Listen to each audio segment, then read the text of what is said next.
Hey everyone, it's Ben Hardy here, and in today's video we're going to be taking the Ineos Grenadier off-road. Pretty self-explanatory, so before we get in the video, link to my carbine guide in the description down below. Let's get right into it.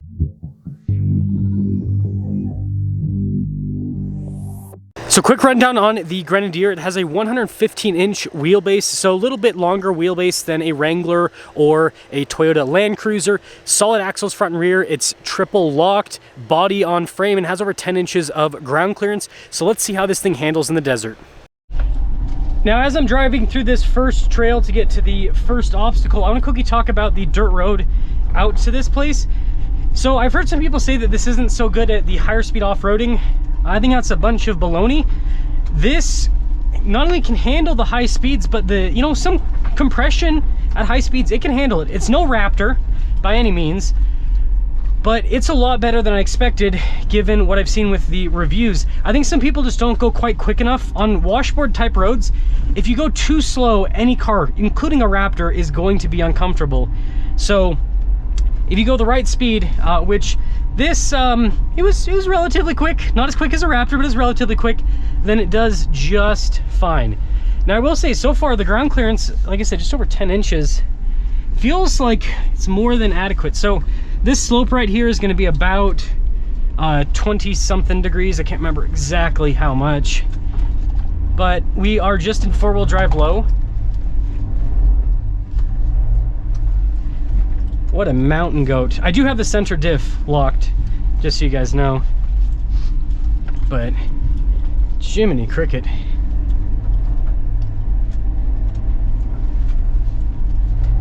This thing is a mountain goat.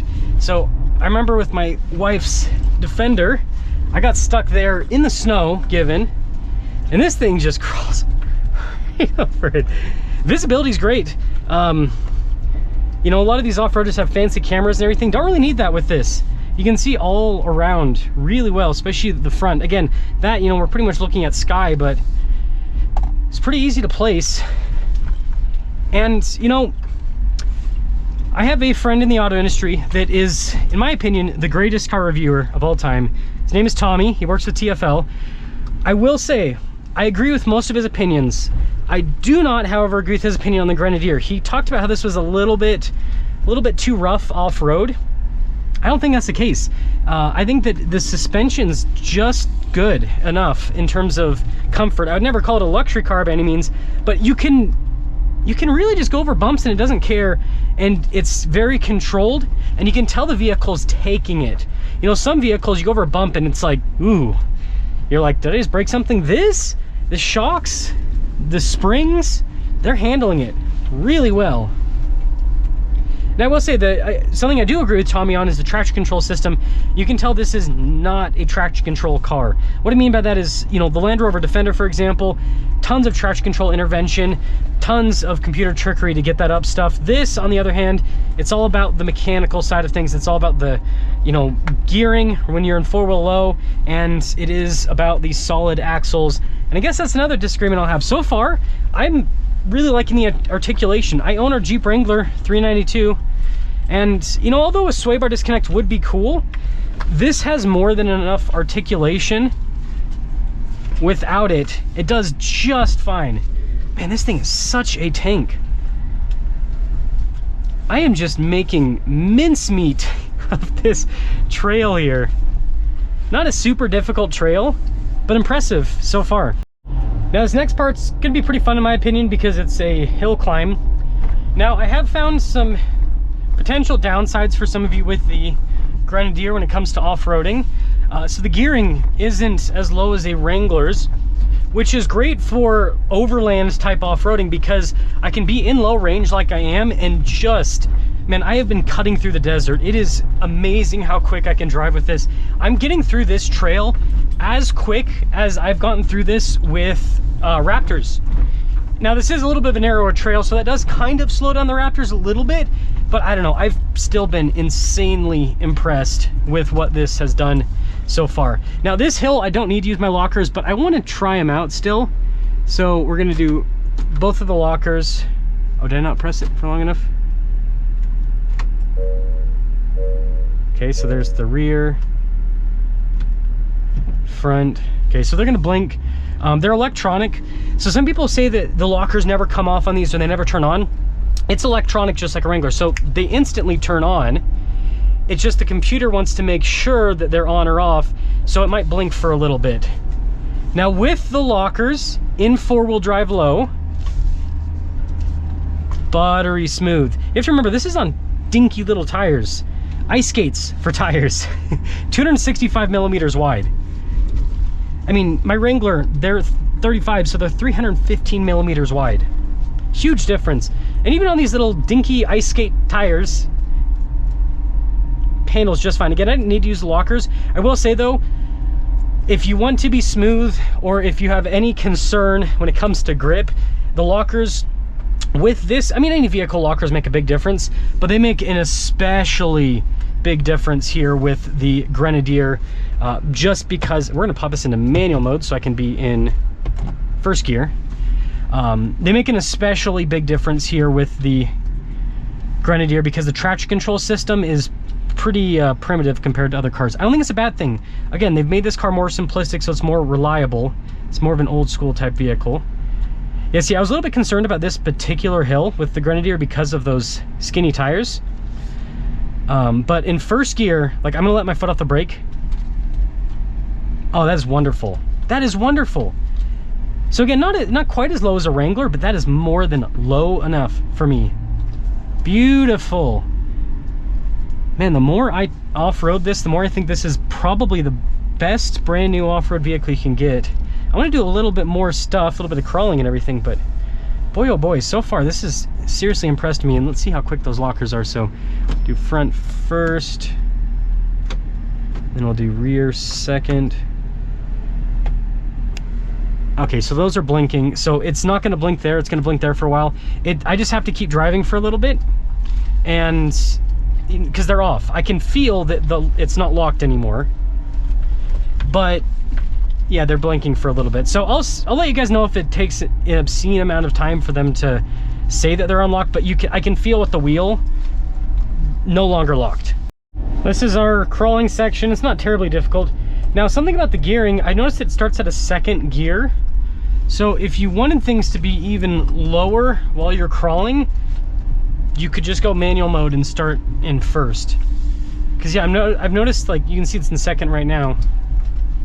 Obviously you don't want to be burning through the transmission in first the whole time, but you know, if you need a little bit of a lower range. Now I am unlocked, and I guess I will quickly talk. The lockers, like I said, it was unlocked. I had to take like a big enough turn with the steering wheel, and then it indicated that they were unlocked. So again, the system unlocks itself. It's just the computer is making sure so that it doesn't give you a false light, right, and says, hey, you're, you know, unlocked, when in reality you're not. But yeah, this thing's such a tank. It is such a tank. And the low range, because this has 8 speeds, you can go pretty quick with the low range. I did not have to, you know, I didn't go as fast as I did initially with the dirt roads, but I didn't have to go out of low range. So I thought that was pretty impressive. And the steering's been wonderful. You don't get any knockback with the steering, so like it's pretty forgiving, which is great. So it makes it so that you can really just pay attention to what the suspension's doing. Oh, I guess I didn't put it in off-road mode.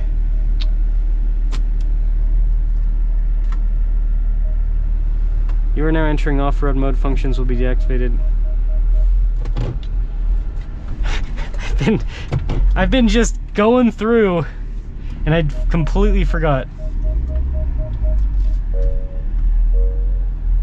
Off-road mode not available. Interesting. It might be because I'm like climbing up something. So now it's in first gear. Again, the articulation's great. I'm just taking this really slow because I might get, with the long wheelbase that this has, 115 inches, I might get high centered coming up this. No, not at all. Not bad. It's easy to 2-pedal drive with this too. Again, that BMW B58 has so much low end torque. Now we're gonna do a couple of obstacles. So with the off-road mode, that was my fault. So you have to press the button twice to pop it into the off-road mode. Now you pressed it once. So Yeah, that was my bad on that. And I will say, the weird thing about the off-road mode is you do not get a backup camera anymore. It turns that off. So it definitely makes for an interesting situation. Now getting into here, I mean, obviously the camera never shows justice to what you're going through, but kind of got to tuck yourself pretty close to the tree. I mean, you don't have to. This has probably enough articulation that it can handle it. Yeah, it's always smart to do. I wish this would go into first probably, because I'm really having to ride the brakes coming down that. Yeah, the angles on this are really impressive. That is something that has impressed me. And again, it's really easy to place the wheels for the most part, because I can see the corner. I don't know if you guys can probably see in camera. You can see the corner of the fenders there up front. I'm actually stuck. Let's just do the rear. Wow, I did not think I was gonna have to use my differential lock with this. I am actually genuinely stuck.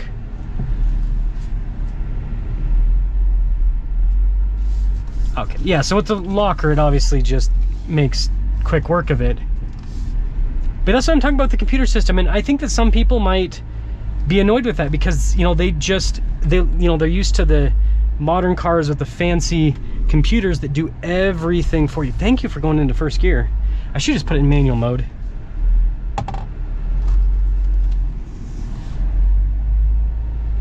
Yeah, super easy to place. I really love the visibility in this. It is top notch. Absolutely fantastic. But yeah, I'm surprised I had to use my rear locker for that. I'm surprised. We're gonna turn that off now. So you do have to hold the locker button down for a second to turn it on or off, I've discovered. Last obstacle for the video. This is just kind of like slick rock type deal. Again, I love the placement with this. It makes driving so easy. Now again, I unlocked the differential. It does show that it's on, but you can see it blinking up top. So it's not actually locked, I don't think. Whether it's locked or not, really good traction. Again, I'm surprised with such skinny tires. It's a heavy vehicle. This thing weighs 6,500 pounds. Yeah, let's get a summary. This is crazy. So it's quickly showing the articulation here. So not off the ground, but I got the back wheel still there and pretty flexed out with the suspension. And then you can see here at the front, pretty tucked. And then here's a look at the other side of this. So yeah, you can see that wheel tucked there. And then look at that. It's so cool to see the suspension here at the Grenadier. So in summary, the Ineos Grenadier from an off-road perspective, I feel like really splits the difference amazingly well between high-speed off-roaders and low-speed off-roaders. You know, the high-speed stuff is like Ram TRX, Ford Raptor, and this with the longer wheelbase and with the tank-like chassis can really handle some pretty hardcore bumps. It does a good job. Again, it's not quite on their level, but it does a really good job. Way better than a Bronco or a Wrangler, and it's way more stable than a Bronco or a Wrangler at high speeds. And then with low-speed crawling, again, not quite as low with the gearing, and it doesn't have quite as much articulation. It doesn't have quite as much ground clearance as a Bronco or a Wrangler, but it's way better than something like a TRX or a Raptor because of the size, right? The width, and the solid axles help out amazingly well. So again, it splits the difference so well. So it's just a really balanced off-roader, and I think that's why this is going to be the overlanding vehicle of choice, or I think it should be the overlanding vehicle of choice. I really wish I could remember the gentleman's name, but gentleman from Australia, he's got a really big YouTube channel, bigger than mine, and he did an overlanding trip with this, and then he had a Toyota Land Cruiser. If you guys know, comment it in the comment section below. I know people are instantly going to know his name, but I watched that series, and this thing it did so well. And you know, obviously it's not a perfect vehicle, but I don't think there's any other vehicle you can get in the US market from the factory that is as overland ready as this is. Any other vehicle you get, you know, Land Cruiser, Bronco, Raptor, whatever it may be, you have to put so much money into the vehicle to make it so that it's overland ready, whereas this it has all these factory options that make it so you can just plug and play a bunch of stuff. And so even though some people have said this is overpriced, you look at the stuff that this has for off-roading and for overlanding, and it's an absolute bargain compared to what you have in the market. Like, I don't know, if I wanted to get the new Toyota Land Cruiser and turn it into an overland build, I'd be well over $100,000, probably even more. I mean, it's pretty crazy how much off-road stuff costs nowadays, because, you know, with that, you'd have to lift it, bigger tires, and you'd have to add different bumpers front and rear to make it so it could really handle stuff that this can handle with the bumpers that's from the factory. I think you guys get the point. So let me know what you guys think about the Ineos Grenadier, but after taking this off-road, I think that from the factory, really balanced, and I don't think there's any other vehicle that's as good with the overlanding. Again, go watch the Australian dudes videos, really good videos on that. I'll see you.